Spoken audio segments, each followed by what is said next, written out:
You're listening to the Lawyers with Purpose Practice Success Podcast, hosted by Lisa Rozier, featuring attorney Dave Zampano, along with frequent guests. Whether you're a seasoned estate planning attorney, an attorney looking to add estate planning and elder law to your existing list of practice areas, or you're just starting out, this podcast will give you a solid plan for success. Listen now as Dave and his guests share their personal journeys to practice success and the insights they learned along the way.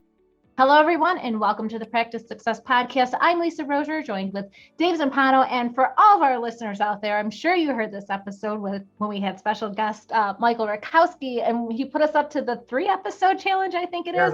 That's where we're at. That's right. So today is second series with Mike Rutkowski. And for those of you that are listening, it is the Rutkowski Law Firm.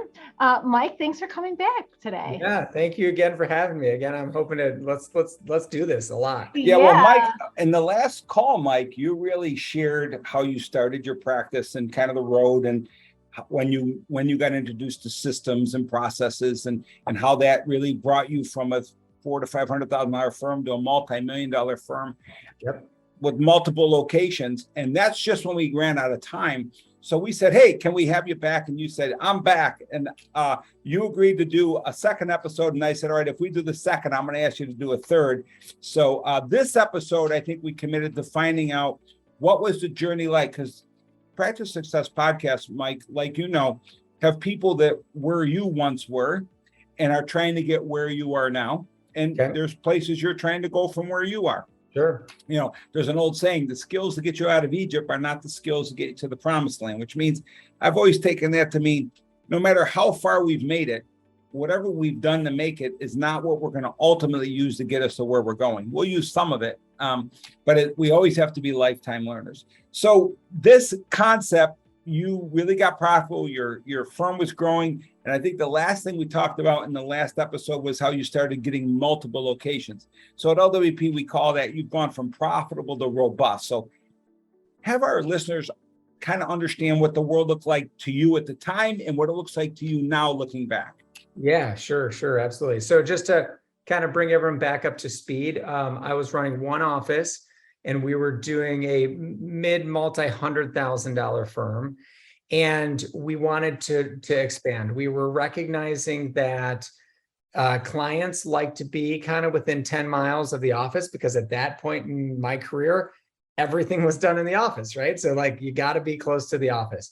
So we ended up opening a second office, which really wasn't a second office because I'm just driving back and forth like crazy. Yeah, I'd meet some clients in my one office in the morning. I'd meet other ones in the other one in the afternoon. And so I'm like, fake it till you make it a little bit. Like we had the two offices, but what really from that point sparked the growth, I feel, was just the systems and processes around workshops, seminars, and getting out in the public, leveraging time and educating people. And that's where in that year with the two offices, we went from a mid-$100,000 firm to we almost broke 2 million in that year, just from this repeatable model we noticed. And we didn't even know it was happening until it was going on for like 6 to 9 months. We're like, oh my gosh, if you spend, this was like my first introduction to like metrics and processes. If you spend X on workshops, this amount of people come in, this amount of people make appointments, and this amount of people, it's like this magical math problem. And Mike, you said that in episode 1. I just want to highlight, while that sounds strange, you know, it's been a core principle. Anyone who's read the E-Myth, metrics are really critical, and they really help you project, right? Most lawyers, they figure out how they did at the end of the month. How did I do? But with metrics, and again, through systemization, you actually know what's going to happen based on metrics. So that's kind of cool. And that's how you got profitable. And then you realize, hey, this has worked so well here. Now I'm going to do it again in another office. So here's what I wanted to ask you a question as you opened your second office, because I know you have more than that now. You used the phrase second office. Mm-hmm. So there's a phrase called second office versus satellite. So how do you distinguish? Have you heard the phrase, I opened a satellite office versus I opened a second office? How would you distinguish the two? Yeah, I would say it was kind of a hybrid between the two at the time. But how I would distinguish the two is a satellite, there's like no staff at, And it's a place where you're willing to go and meet people. There's an opportunity to use it for Google as well. But we were running kind of a hybrid where I had staff at both, but I was the only attorney. So I was kind of bouncing back. Gotcha. Yeah. Yeah. So you had basic staff at the one location. You had your main staff. And again, I know in my past, we did all our drafting out of the main office. We did all the main heavy lifting, but we kept a client service person at each of the satellite offices.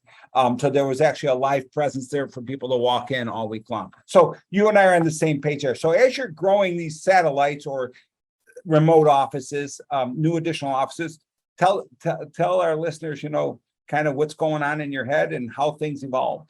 Yeah, so I'm using the model of, if we do this amount of workshops, it can it can get this amount of appointments, and keeping the attorney busy in each location was, the idea at the time. And so at that time, we were running this model that Lawyers with Purpose taught us of having a client service coordinator, an attorney, and a funding coordinator in each of the offices. So that is how we staffed each one accordingly. And then that attorney was going to be in charge of going out and doing workshops. And so we were doing about 8 to 10 workshops per month at that point in time to get up to that revenue of approaching $2 million. Yeah. And then what happened from there? Interestingly enough, COVID hit. So, all of our worlds changed. I know, everything changed, right? And I would attribute our use of EOS to being able to pivot so quickly to come up with, how are we going to do this? How are we going to service our clients? At that point in time, 85+% of all of our revenue was generated from these in-person workshops, to people coming into the office, going through our process completely in person. And now it's like, okay, this ship's going down. Yeah. Yep. Unless we figure out something else, this ship's going down. And we quickly pivoted, came together. We just did one of our normal leadership meetings. It was just a little longer that day. And we came up with a model to serve families virtually. And we haven't looked back. Mike, an interesting question came up this week on the listserv. And it was a great question because somebody raised EOS. Lawyers of Purpose is an EOS company, Entrepreneur Operating System. Gino Wickman, the founder of that concept. I know Gino. And phenomenal, actually great system. And one of the questions raised on the listserv was, should I do EOS? And if so, when, right? So I'd love your opinion. Yeah. And when you think it's appropriate for someone to consider that EOS. Because again, what we do is we operate LWP under the EOS model up until the point when the firm really wants to really commit to it at a whole nother level. But what are your thoughts? Yeah, the short answer is yes. I feel like everyone can learn something from the principles. Like everyone hands down should read the book Traction. And there's, scaling up is a very similar model to it. I don't think this is anything new. It's just packaged in a slightly different way.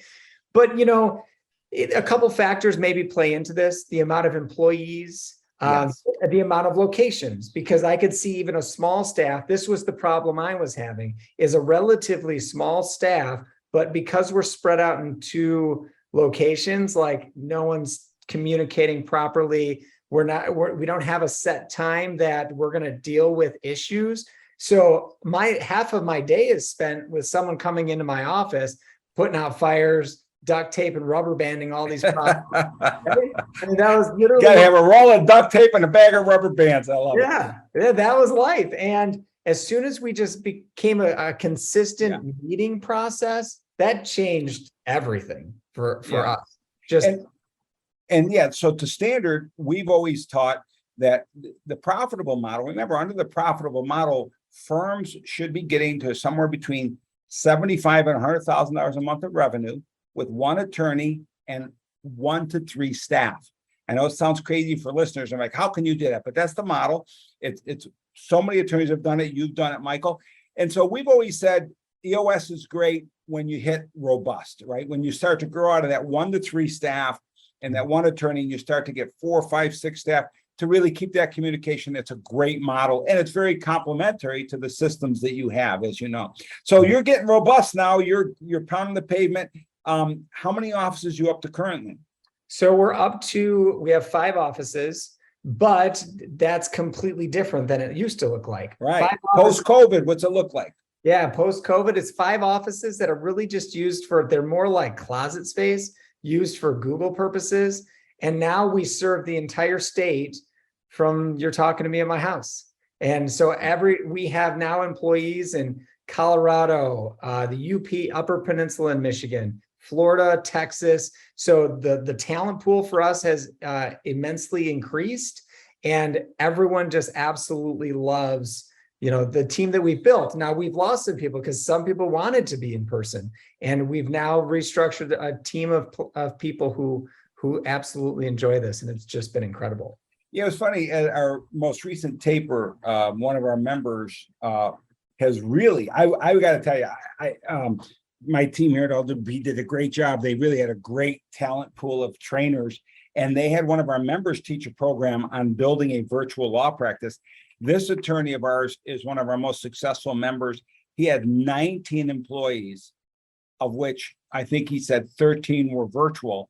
And of those, I think 8 or 9 were not even in his state. And he ran a local law practice where he was generating all of his revenue. I think that's a testament to systems and processes. Oh, for sure. So what do you say about that, Mike? But here, let's do this, because like you're a high energy guy, people are jumping. I mean, I get excited listening to you. For those people, let's take a step back. Let's turn the camera around and look back for you now.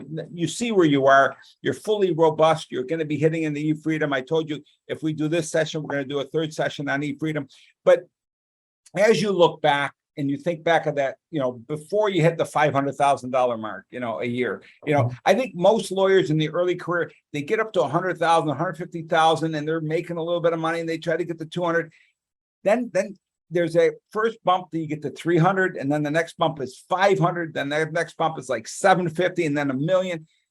Look back and think about all the different people who are listening now, and just what words of wisdom or encouragement can you give them, as they take from where they are to where they want to go? I think, looking back and some of the things that I might have done differently, like financial controls. There's some things that I could have put in place much earlier, which would have just made a faster route to where I am today. One of those being financial controls. A book I highly recommend is Profit First. You've probably read it, right. But it's a great way to very easily think about that stuff if you're not I'm not a very financially savvy type person, budgets and all that. I'm like, yeah, what is that? I just look at my bank account. So right. Financial controls, get those. We used to call that money in the checkbook rule. If there was money in the checkbook, you did it. If there wasn't, you didn't do it, right? That's exactly how I lived my life. Yeah. And so, to that point, we grew to almost $2 million. And I think my take home that year was like 150. It was I got to pause you there, Michael. That's huge. I can't tell you the thousands of attorneys I worked with over the last 20 years. That's the number one mistake they made. I had a coach back in 1999, told me 3 critical words: pay yourself first. Now, lawyers always pay themselves last, right? But here's a key concept. I don't know if you've ever done, I know you probably have done our revenue focuser, where we actually, and that's a tool anyone can get online, but that tool is critical because the very first thing it says is, what's your overhead? What does it cost you to pay the bills every month? And then the second line item says, how much money do you want to make? You add those 2 together, then that becomes your budget, what you're paying revenue to. That becomes your baseline. You've got to be paid. Who wants to get up and go? I mean, how do you go home to your spouse and kids and not be paid for work you're doing? But like you said, Mike, the other side of it is the extreme, right? What I call the quick starts. You're probably up there in quick start if anyone knows the Colby Index. You're like me. We write checks. We throw $2 million firm under our model. You're netting $1 million under the models when they're followed. So I think your point about, we call it financial discipline at Lawyers with Purpose, really having that financial discipline to understand how to build in again, dollar for them, dollar for you along the way. So I love that. I think that's a great insight. What are some other insights back to someone who's kind of making their way? In having read Traction, and again, even if you're a solo practitioner, it's a great read. Just setting your core values, like what you want to focus on, and don't really chase the shiny objects, like really, because the faster you can narrow what you love to do, the faster that area is going to grow. Because I originally practiced in what I like to call rent law. I think we maybe talked about this, where it's like anything to pay the bills. All that's doing is distracting me from marketing in the area I love to practice, getting better at the area I love to practice. So it was just really holding me back. I wish I would have just, I think Warren Buffett said it, one of the greatest sayings, I live by it. I'm pretty sure it was Warren Buffett. If not, you can Google it and see, but he said, your greatest success in life will come from what you say no to. Oh, I was just going to say as much as from what you say yes to. And it really is. It's when you stop all that other stuff, it really increases your focus in the areas you love. And when you do it, I think we talked about who-ness in the first episode. When you're working in your who-ness, it's easy and fun. And, I think that's the critical piece. And like time goes by quickly and you're like, wow, like this should be illegal. I'm having so much fun and making money and helping so many people. And that's another thing, Mike, right? A lot of lawyers feel guilty about making money. Our answer is to make as much money as you can, then give away as much as you want. But making money is a sense of your value you're providing to the world. That's third party telling you your value. What say you? Yeah. And so to add to your no point, as soon as I realized that, and we started telling people no, and we're in, call it sales meetings, initial consultations, and you're actually like telling them that like, we're also looking to see if this is a good fit for us, people start like begging you to do work for them. It's absolutely crazy, the psychology behind it, but I couldn't agree with you more. You got to start saying no, and it just makes you feel so good. And then the last thing, because I know we're running out of time on this one, is treat your law firm like a business. We are not special as lawyers. We are not like, we don't run this like really special thing. If you can start from the beginning, knowing that it's just a business with all the same problems, issues, and things you need to work on that any other business has, I think you're just way ahead of anyone out there. I think that's sound. That's so sound because, and I'll tell you why, and Lisa, this is something you may or may not relate to. When you go to law school and they put this thing in you that we're professionals, quote unquote, we have these rules of ethics. We absolutely do. There's no question. That's an element of our business, right? That's one of the things we have to look at in our business. We have to be ethically compliant. That's all normal business stuff. So I think you're spot on, Michael, which is, hey, be financially disciplined, right? Know when to say no. And I think that the critical piece is the who-ness. And I think that's a good segue into the next episode. When we meet with you again, we'll want to talk about who-ness and how important that is in getting the entrepreneurial freedom and how important it's played a role in getting from profitable to robust and now robust to e-free.